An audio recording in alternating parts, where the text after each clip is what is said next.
इस लेक्चर में हम लोग डिस्कस करेंगे Poynting vector and Poynting theorem. और ये जॉन हेनरी पॉइंटिंग के नाम से इंग्लिश फिजिसिस्ट थे। इन्होंने काम किया था इस पर टॉपिक पर। और 1884 में पॉइंटिंग वेक्टर क्या होता है और पॉइंटिंग थ्योरम क्या होती है इसके बारे में उन्होंने डेरिवेशन वगैरह दिए थे।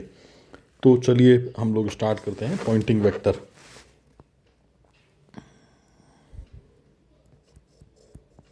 पॉइंटिंग वेक्टर तो मान लीजिए कि इलेक्ट्रोमैग्नेटिक वेव किसी पर्टिकुलर डायरेक्शन में प्रोपोगेट कर रही है। ये विद्युत चुंबकीय तरंगे इलेक्ट्रोमैग्नेटिक वेव किसी डायरेक्शन में प्रोपोगेट कर रही है। तो इस डायरेक्शन के परपेंडिकुलर एक यूनिट एरिया आपको प्लेस कर देना है।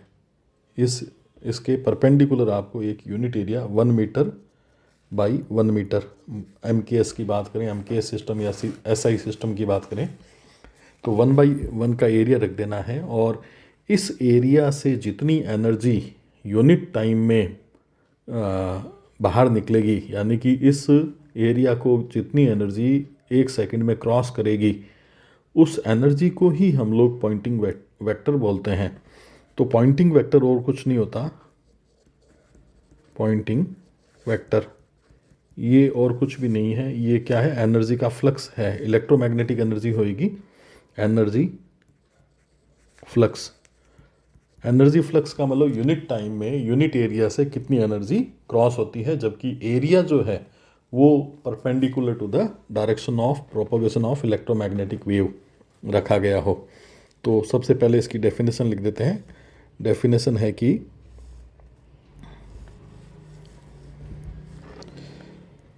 it is defined as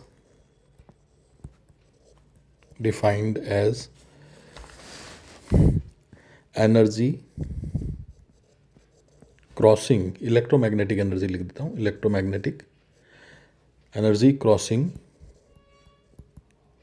unit area in unit time placed perpendicular to the direction of propagation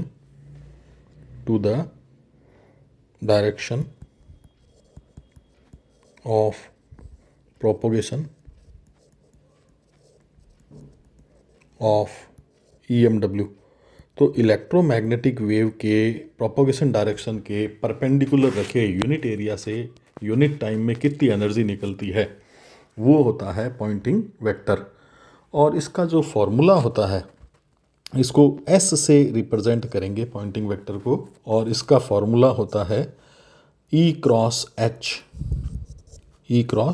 जहाँ E इलेक्ट्रिक फील्ड को रिप्रेजेंट करता है और H जो है वो मैग्नेटाइजेशन फील्ड को रिप्रेजेंट करता है। और हम ये अच्छे से जानते हैं कि H को आप B/μ भी लिख सकते हैं। अगर मैं निर्वात की बात करूं तो आप इसको B/μ0 लिख सकते हैं। तो यही फॉर्मूला कन्वर्ट हो जाएगा 1/μ0 और E क्रॉस B, ये इसमें कन्वर्ट हो जाएगा। तो ये पॉइंटिंग वेक्टर का फॉर्मूला है। ये पॉइंटिंग वेक्टर का फॉर्मूला है और ऊपर भी ये भी फॉर्मूला है ही। और अब बात करते हैं इसकी यूनिट क्या होती है, पॉइंटिंग वेक्टर की यूनिट क्या होती है। तो यूनिट मैंने बताया कि ये एनर्जी फ्लक्स है, एनर्जी फ्लक्स। तो एनर्जी फ्लक्स है तो एनर्जी होगी ऊपर तो, और अपॉन में होगा पर यूनिट एरिया, यानी कि एरिया लिखना अपॉन में, और पर यूनिट टाइम तो टाइम भी लिखना है। एनर्जी की यूनिट तो होती है जूल, और एरिया की होती है मीटर स्क्वायर, और टाइम की होती है सेकंड। और इसमें जूल पर सेकंड जो है वो वाट हो जाएगा, जूल पर सेकंड वाट हो जाएगा। तो वाट पर मीटर स्क्वायर जो है पॉइंटिंग वेक्टर की यूनिट आ जाएगी। ये पॉइंटिंग वेक्टर की यूनिट आ जाएगी। चलिए अब हम लोग बात करते हैं पॉइंटिंग थ्योरम की। पॉइंटिंग थ्योरम तो पॉइंटिंग थ्योरम बेसिकली क्या है, ये जो हमने अभी पॉइंटिंग वेक्टर पढ़ा है इसका डेरिवेशन है। ये क्या है, derivation of Poynting vector. Poynting vector का जो फॉर्मूला है उसका डेरिवेशन ही है, और अभी डिटेल में बात करेंगे हम लोग कि क्या है। तो पॉइंटिंग ने मैक्सवेल की थर्ड और फोर्थ इक्वेशन का उपयोग करके ये पॉइंटिंग थ्योरम जो है प्राप्त की थी। तो हम लोग स्टार्ट करते हैं। Using Maxwell's third and fourth equations. Maxwell की जो थर्ड और फोर्थ इक्वेशन है वो क्या है। थर्ड इक्वेशन तो है आपके पास curl of E is equal to minus का del B upon del T. ये तो थर्ड इक्वेशन है जिसको अभी मैं इक्वेशन नंबर 1 बोल रहा हूँ। और फोर्थ जो मैक्सवेल की इक्वेशन है वो curl of B is equal to mu zero J plus mu zero epsilon zero और del E upon del T. ये मैक्सवेल का आपका फोर्थ इक्वेशन है, जिसको अभी चलो इसको म्यू नॉट को कॉमन लीजिए। यहाँ पर ये जो म्यू नॉट है इसको कॉमन लीजिए और बी के अपॉन में भेज दीजिए। तो बी अपॉन म्यू नॉट क्या हो जाएगा, बी अपॉन म्यू नॉट जो है वो हो जाएगा एच। तो पहले मैं ये रिप्लेसमेंट कर देता हूँ, इसको मिटा भी देता हूँ एक बार। तो ये हो जाएगा आपके पास curl of H is equal to J plus epsilon not और del E upon del T. ये इक्वेशन नंबर आप 2 दे लीजिए। अब इन दोनों इक्वेशन की हेल्प से हम लोग आगे बढ़ने जा रहे हैं। तो आगे बढ़ने के लिए हम लोग क्या करेंगे कि ये जो 1 नंबर इक्वेशन है इसका तो एच से डॉट प्रोडक्ट कर देंगे। अलग कलर से मैं रिप्रेजेंट कर रहा हूँ। ये 1 नंबर जो इक्वेशन है उसका तो एच से डॉट प्रोडक्ट कर देंगे, और जो 2 नंबर इक्वेशन है उसका हम लोग किससे डॉट प्रोडक्ट कर देंगे, ई से डॉट प्रोडक्ट कर देंगे और सब्ट्रैक्ट कर देंगे। ऐसा करने के बाद यानी कि डॉट प्रोडक्ट लेने के बाद सब्ट्रैक्ट कर देंगे। तो मैं लिख भी देता हूँ बाय डूइंग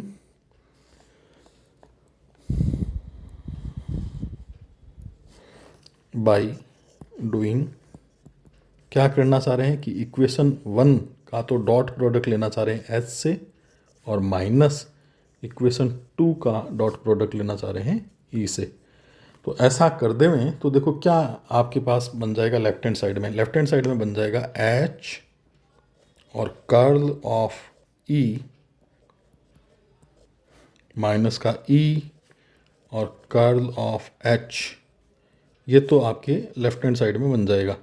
और राइट हैंड साइड में क्या बन जाएगा वो भी आपको थोड़ा ध्यान से देखना। देखो एच की मल्टीप्लाई होएगी minus del B upon del T से, और ई की मल्टीप्लाई होएगी जे से भी, और एप्सिलॉन नॉट और del E upon del T से भी मल्टीप्लाई होएगी। सब्ट्रैक्ट होएंगे तो चिन्ह भी बदलेंगे। तो ये सारा आपने को ध्यान में रखना है। तो मैं इसको लिख रहा हूँ।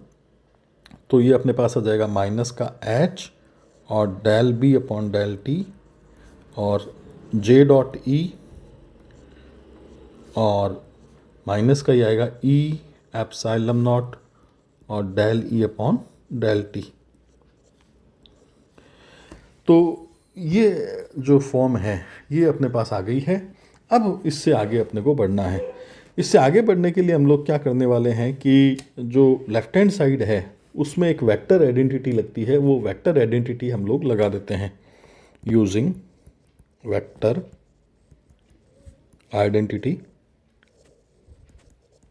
क्या वेक्टर आइडेंटिटी यहाँ पे लगती है वो मैं अलग कलर से लिख देता हूँ। ये आइडेंटिटी लगती है divergence of E cross H is equal to H curl of E minus का ई कर्ल ऑफ एच। एक वेक्टर का नियम है जो मैंने ई और एच के रूप में बताया है। यहाँ कोई भी 2 वेक्टर्स हो सकते हैं, ए बी कोई भी 2 वेक्टर हो सकते हैं। तो ये नियम मैं यहाँ पर यूज कर लेता हूँ। तो आपका जो लेफ्ट हैंड साइड है वो क्या बन जाएगा, लेफ्ट हैंड साइड बन जाएगा आपका लेफ्ट हैंड साइड जो है वो बन जाएगा आपका divergence of E cross H. ये फॉर्मूला बन जाएगा, लेफ्ट हैंड साइड में ये कन्वर्जन हो जाएगा। और राइट हैंड साइड में एक बार जो पढ़ा है वही मैं लिख देता हूँ, H del B upon del T. ये सारे वेक्टर्स हैं, कहीं मैं वेक्टर नहीं लगाता हूँ तो आप लगा सकते हैं अपने आप, ये सारे वेक्टर्स हैं। माइनस का जे डॉट ई और माइनस का एप्साइलम नॉट और ई और del E upon del T. तो ये मैंने एक तो ये कन्वर्जन कर लिया है। अब दूसरा क्या है इसमें कि ये जो कुछ एक टर्म्स हैं, इन टर्म्स को सिस्टमेटिकली हम लोग लिखेंगे, जिसमें टर्म ये पहली वाली हम लोग देखते हैं कि इसको कैसे लिख सकते हैं, H del B upon del T. इसको हम लोग लिख सकते हैं del upon del T of B square upon two mu naught. अब कैसे लिख सकते हैं इसको समझने का प्रयास करते हैं, इसको सॉल्व करने का प्रयास करते हैं। तो 1/2 म्यू नॉट तो बाहर आ जाएगा, और बी स्क्वायर को लिख सकते हैं del upon del T, B square को लिख सकते हैं बी डॉट बी। और इसका अवकलन जब हम करेंगे टी के रिस्पेक्ट में, तो पहले इस बी को कांस्टेंट रख दीजिए और इसका अवकलन कर दीजिए, फिर आप इसको कांस्टेंट रख के इसका अवकलन कर दीजिए। तो दोनों सेम ही टर्म्स आएगी, दो एक जैसी टर्म्स आएंगी, और वो जो दो एक जैसी टर्म्स आएंगी वो क्या होएगी, वो होएगी ट्वाइस तो हो ही जाएगा क्योंकि दो एक जैसी टर्म आएगी, और वो होगी B del B upon del T. ठीक है, तो ये आ जाएगा जब आप del upon del T operate कराओगे तो ये आ जाएगा। 2 से 2 कैंसिल आउट हो रहा है, और B upon mu naught H बनता है, तो ये एच बन जाएगा बाहर, तो 2 से 2 कैंसिल हो जाएगा, और del B upon del T. तो आप देखिए कि ये वाली क्वांटिटी जो है H del B upon del T. तो कहने का मतलब ये हुआ कि H del B upon del T को इस रूप में लिख सकेंगे, del upon del T of B square upon 2 mu naught. और इसी तरह से जो थर्ड क्वांटिटी है ये वाली, आप देखिए ध्यान से, यहाँ थर्ड क्वांटिटी ये वाली, इसको हम कैसे लिखेंगे वो भी मैं यहाँ लिख के बता रहा हूँ। तो ये क्वांटिटी है एप्साइलम नॉट ई और del E upon del T. तो इसको आप कैसे लिख सकते हो, इसको लिख सकते हो डेल अपॉन डेल टी और 1/2 एप्साइलम नॉट और ई स्क्वायर। अब इसको लिख कैसे सकते हैं, क्यों लिखा है इस तरह से, तो वो डिस्कस करते हैं। देखो 1/2 एप्साइलम नॉट तो बाहर आ जाएगा, डेल अपॉन डेल टी, और ई स्क्वायर क्या होता है, ई डॉट ई होता है वेक्टर नोटेशंस में, ई स्क्वायर का मतलब होता है ई डॉट ई।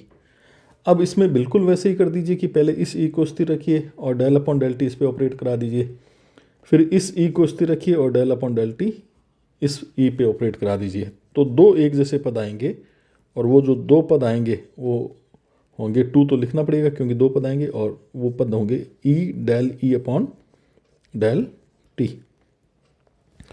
2 से 2 कैंसिल आउट हो जाएगा, तो ये अपने पास आ जाएगा एप्साइलम नॉट और ई और del E upon del T. और देखो बिल्कुल ये सेम टर्म है, ये सेम टर्म है। आप देखिए कि epsilon naught E del E upon del T, कहने का मतलब कि epsilon naught E del E upon del T को इस रूप में लिख सकते हैं। तो ये दो सब्स्टिट्यूशन जो है वो आप इस इक्वेशन में करिए, ये दो सब्स्टिट्यूशन इस इक्वेशन में करिए, तो देखो क्या हम लोग लिख सकेंगे। लेफ्ट हैंड साइड में तो अपने पास आ जाएगा divergence of E cross H, ये लेफ्ट हैंड साइड में आ जाएगा। और राइट हैंड साइड में जब मैं ये दो सब्स्टिट्यूशन करूँगा तो पहला तो आ जाएगा del upon del T B square upon 2 mu naught, और बीच वाली टर्म ऐसी ही रहेगी जे डॉट ई, ये बीच वाली टर्म ऐसी रहेगी, और तीसरी टर्म में आएगा डेल अपॉन डेल टी और 1/2 एप्साइलम नॉट ई स्क्वायर। तो इस तरह से मैं इनको लिख सकूँगा। अब फर्स्ट और थर्ड टर्म में आप कॉमन ले सकते हैं del upon del T with negative sign, और अंदर बचेगा 1/2 एप्साइलम नॉट ई स्क्वायर और प्लस का B square upon 2 mu naught, और ये बीच वाली टर्म जो है भी पीछे लिख देता हूँ, और ये आ जाएगा जे डॉट ई। अब अगर आप ध्यान देवें तो ये जो टर्म है ये तो है electrical energy density, electrostatic energy density. Electric field में पर यूनिट जो वॉल्यूम डेंसिटी होती है, पर यूनिट वॉल्यूम में जो एनर्जी होती है, उसी को ही बोलते हैं इलेक्ट्रोस्टैटिक एनर्जी डेंसिटी। तो ये पद तो ये है, और ये वाला जो पद है ये वाला, ये है magnetic energy density, magnetic energy density, ये मैग्नेटिक एनर्जी डेंसिटी है। तो इन दोनों का जो योगफल है वो हो जाएगा इलेक्ट्रोमैग्नेटिक एनर्जी डेंसिटी। अच्छा, इसको तो आप यू ई से लिखते हैं, छोटा यू यूज करते हैं और ई लगा देते हैं, और इसको लिखते हैं यू एम से। तो ये है एनर्जी पर यूनिट वॉल्यूम, एक तो इलेक्ट्रिक फील्ड में है और दूसरी जो है वो मैग्नेटिक फील्ड में है। दोनों का जो योगफल है वो इलेक्ट्रोमैग्नेटिक एनर्जी डेंसिटी कहलाएगा। दोनों का योगफल इलेक्ट्रोमैग्नेटिक एनर्जी डेंसिटी कहलाएगा, और उसको यू ई एम लिख सकेंगे जो इन दोनों का योगफल के बराबर होएगा। और माइनस का चल रहा है जे डॉट ई, माइनस का जे डॉट ई चल रहा है, और इधर चल रहा है आपका divergence of E cross H, इधर आपका ये चल रहा है। अब क्या करते हैं, इस इक्वेशन का वॉल्यूम इंटीग्रेशन ले लेते हैं, taking volume integration, volume integration both side, both side. तो इस इक्वेशन का वॉल्यूम इंटीग्रेशन ले लेते हैं। तो वॉल्यूम इंटीग्रेशन लेवें तो यहाँ तो देखो divergence of E cross H, और वॉल्यूम इंटीग्रेशन का मतलब डीवी आएगा इसमें, और यहाँ क्या आ जाएगा, यहाँ आ जाएगा volume integration of del upon del T और यू ई एम, और मल्टीप्लाई में आएगा डी वी वॉल्यूम के लिए, वॉल्यूम इंटीग्रेशन के लिए, और यहाँ आएगा जे डॉट ई और डी वी वॉल्यूम इंटीग्रेशन के लिए। ठीक है, तो ये मैंने वॉल्यूम इंटीग्रेशन दोनों साइड इसका ले लिया है। अब अगर यहाँ से डाइवर्जेंस हटा देवें, यहाँ से डाइवर्जेंस हटा देवें तो वॉल्यूम इंटीग्रेशन किस में बदल जाता है, सरफेस इंटीग्रेशन में बदल जाता है, जो कि डाइवर्जेंस थ्योरम भी है, गाउस डाइवर्जेंस थ्योरम भी है, तो उसका हम लोग यूज कर रहे हैं। और डाइवर्जेंस हटाने पर वॉल्यूम इंटीग्रेशन सरफेस इंटीग्रेशन में बदल जाएगा। तो ये आ जाएगा ई क्रॉस एच, और ये किस में बदल जाएगा, सरफेस इंटीग्रेशन में, यानी कि डॉट में आ जाएगा डी एस। और इधर क्या काम कर रहे हैं, इधर डी अपॉन डी टी को बाहर ले देते हैं, डेरिवेटिव को बाहर ले लेते हैं। अंदर क्या बच जाएगा, अंदर बच जाएगा U E M into D V, ये बच जाएगा। और ये पद जो है आगे वाला, ये जे डॉट ई और डी वी, ये एज इट इज चल ही रहा है। अब चर्चा करते हैं पहली बात तो कि ये क्वांटिटी क्या है।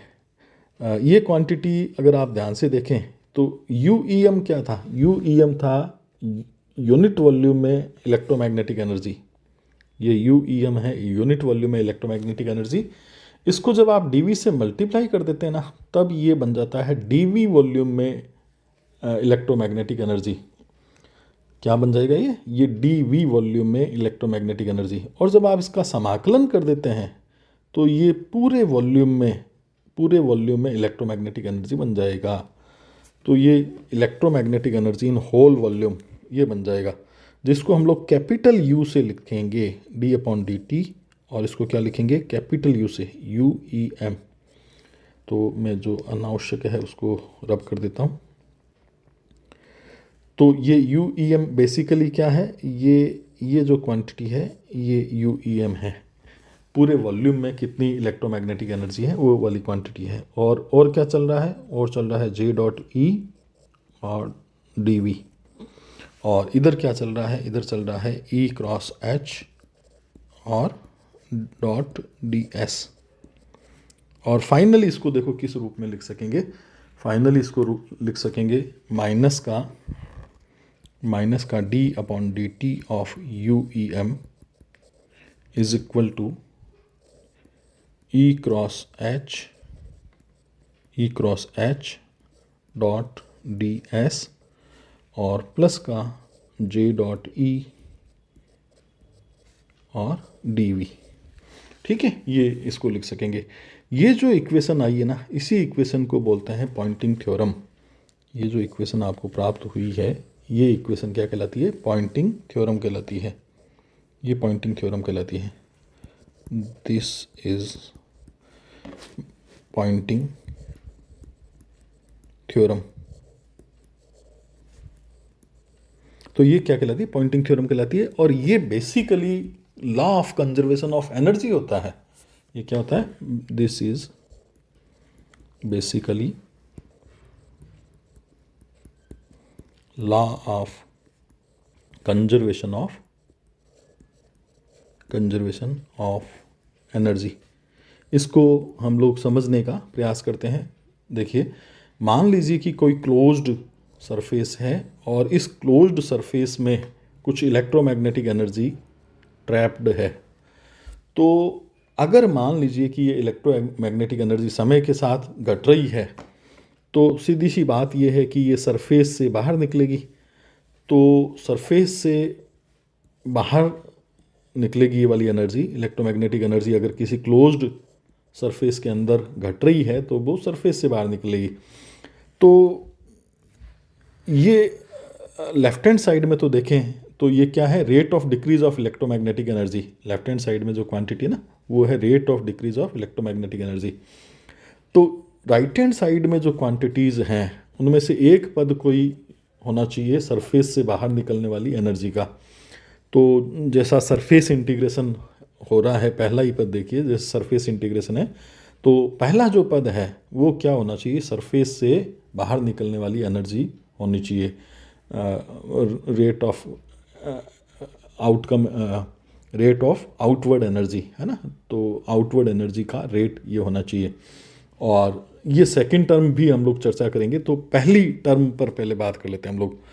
नाउ फर्स्ट टर्म, क्योंकि देखो लेफ्ट हैंड साइड में तो क्या है? लेफ्ट हैंड साइड में है rate of decrease of energy. तो इस वॉल्यूम में एनर्जी का डिक्रीज हो रहा है, तो एनर्जी कहाँ जाएगी? बाहर जाएगी। तो ये बाहर जाने वाली एनर्जी जो है वो फर्स्ट टर्म हो जाएगी। Now first term represent and rate of electromagnetic energy coming out from the surface। तो ये सरफेस से बाहर आने वाली एनर्जी होनी चाहिए। और कौन सी क्वांटिटी? ये वाली क्वांटिटी ई क्रॉस एच और डॉट डी एस। ये जो है वो सरफेस से बाहर आने वाली एनर्जी होनी चाहिए। तो इसमें जो इतना पद है ना, ये वाला पद, ये यूनिट सरफेस से बाहर आने वाली एनर्जी होनी चाहिए। ये तो पूरे सरफेस से बाहर आने वाली एनर्जी है। जो समाकलन के बाद फाइनल जो रिजल्ट आता है वो तो पूरे सरफेस से बाहर आने वाली एनर्जी हुई। और ये जो ई क्रॉस एच बचा है, ये क्या होना चाहिए? ये होना चाहिए कि यूनिट सरफेस है ना, यूनिट सरफेस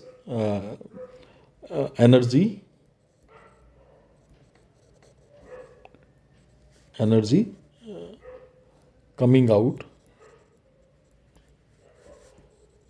है ना। इसको लैंग्वेज थोड़ी आप बना सकते हैं अपने आप। Energy coming out from unit surface in unit time. मैंने प्रॉपर लैंग्वेज बनाने की कोशिश नहीं की, आप इसको बना सकते हैं। तो ई क्रॉस एच जो है वो यूनिट सरफेस से और यूनिट टाइम में बाहर आने वाली एनर्जी होनी चाहिए। और इसी एनर्जी को हम लोग क्या बोलते हैं? पॉइंटिंग वेक्टर बोलते हैं। इसी एनर्जी को पॉइंटिंग वेक्टर बोलते हैं और एस से इसको रिप्रेजेंट करते हैं। तो एस क्या हो जाएगा? ई क्रॉस एच हो जाएगा। और ये पॉइंटिंग वेक्टर का फॉर्मूला है। This is formula for pointing vector. और लास्ट में जो एक टर्म बच गई थी उसकी भी चर्चा हम लोग करते हैं। ये जो जे डॉट ई वाली जो टर्म है इसकी भी चर्चा करते हैं। ये टर्म जो है वो ओमिक लॉस को रिप्रेजेंट करती है। ये जो टर्म है वो ओमिक लॉस को रिप्रेजेंट करती है या एनर्जी डिसिपेशन को रिप्रेजेंट करती है। तो मैं यहाँ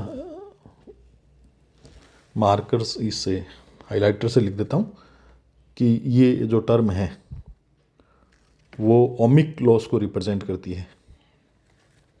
ये वाली जो टर्म है वो ओमिक लॉस या एनर्जी और